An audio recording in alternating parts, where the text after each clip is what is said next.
Kaushitaki Upanishad.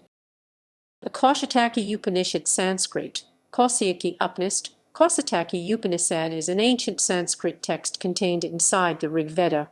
It is associated with the Kaushitaki Shaka, but a Samaniya Upanishad, meaning that it is common to all schools of Vedanta. It was included in Robert Hume's list of 13 principal Upanishads and lists as number 25 in the Muktika canon of 108 Upanishads. The Kaushitaki Upanishad, also known as Kaushitaki Brahmana Upanishad, is part of the Kaushitaki Aranyaka or the Shankhayana Aranyaka. The Kaushitaki Aranyaka comprises 15 chapters, and 4 of these chapters form the Kaushitaki Upanishad. Chronology. The chronology of Kaushitaki Upanishad, like other Upanishads, is unclear.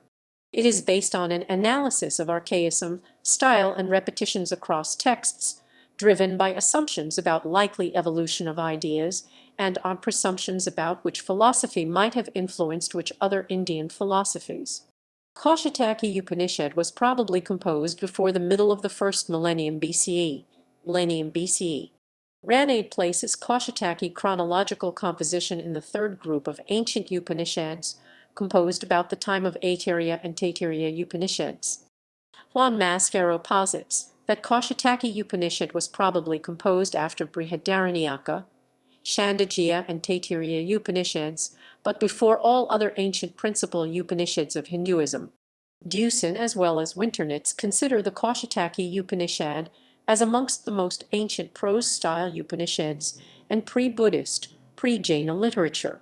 Ian Witcher dates Kaushitaki Upanishad to about 800 BCE. According to a 1998 review by Patrick Olivelle and other scholars, the Kaushitaki Upanishad was likely composed in a pre-Buddhist period, but after the more ancient Brihadaranyaka and Chandogya Upanishads, placing the Kaushitaki text between 6th to 5th century BCE. Structure. The Kaushitaki Upanishad is part of the Rig Veda, but it occupies different chapter numbers in the Veda manuscripts discovered in different parts of India. 3 sequences are most common. The Upanishad is chapters 1, 2, 3, and 4 of Kaushitaki Aranyaka, or 6, 7, 8, 9 chapters of that Aranyaka, or chapters 1, 7, 8, and 9 in some manuscripts. Paul Deussen suggests that these different chapter numbers may reflect that Upanishadic layer of Vedic literature were created and incorporated as spiritual knowledge in the pre-existing Aranyaka layer of Vedic text.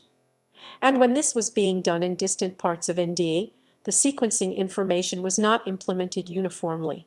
The Kaushitaki Upanishad is a prose text divided into 4 chapters, containing 6, 15, 9, and 20 verses respectively. There is some evidence that the Kaushitaki Upanishad, in some manuscripts, had 9 chapters, but these manuscripts are either lost or yet to be found. Content. First chapter.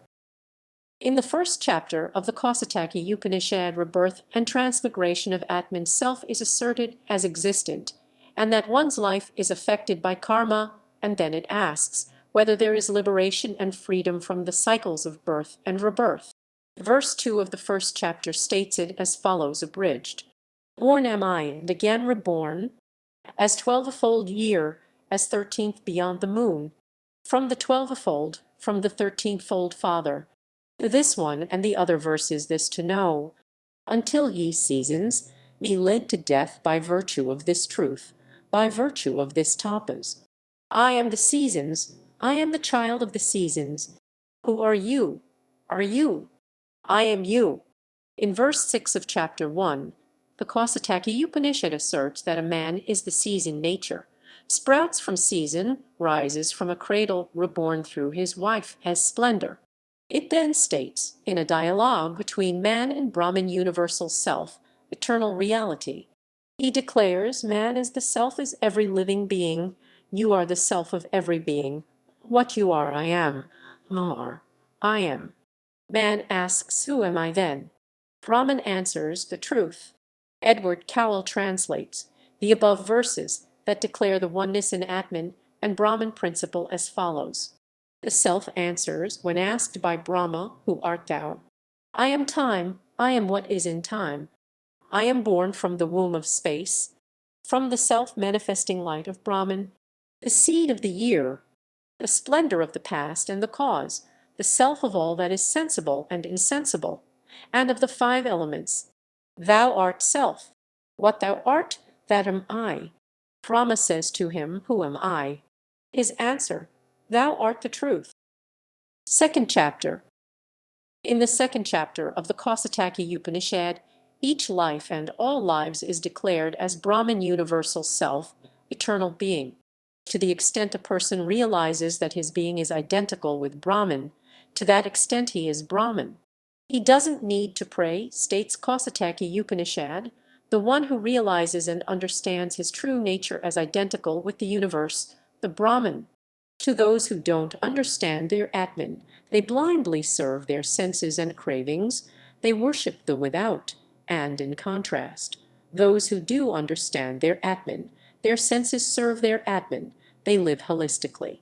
In verse 5 of the second chapter, the Kaushitaki Upanishad asserts that external rituals such as Agnihotram offered in the morning and in the evening must be replaced with inner Agnihotram, the ritual of introspection. Paul Deussen states that this chapter reformulates religion by declaring, religion is supposed not to consist in the observance of the external cult, but that which places the whole life. It is knowledge that makes one the most beautiful, the most glorious, and the strongest. Not rituals, but knowledge should be one's pursuit. Third chapter. After asserting Atman self as personified God in first two chapters, the Kaushitaki Upanishad develops the philosophical doctrine of the Atman in the third chapter. It identifies perception of sense objects as dependent on sense organs, which in turn depend on integrative psychological powers of the mind. Then it posits that freedom and liberation comes not from sense objects, not from sense organs, not from subjective psychological powers of mind. The one who knows self and acts harmoniously with the self solemnly exists as the highest God, which is that self Atman itself.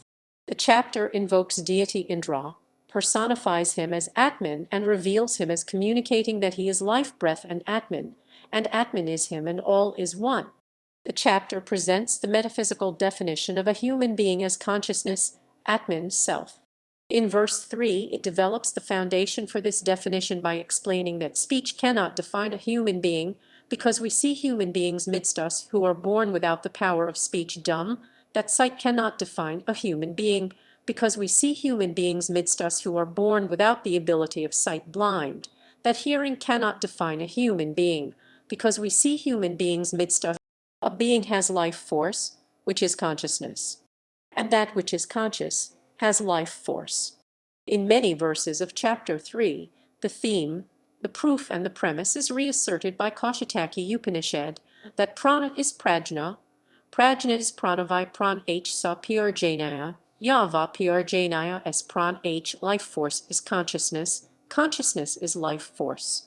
In the last verses of chapter 3, the Kaushitaki Upanishad asserts that to really know someone, one must know his self.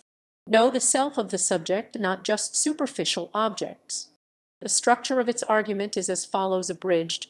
One should not desire to understand the speech, but should desire to know him who speaks.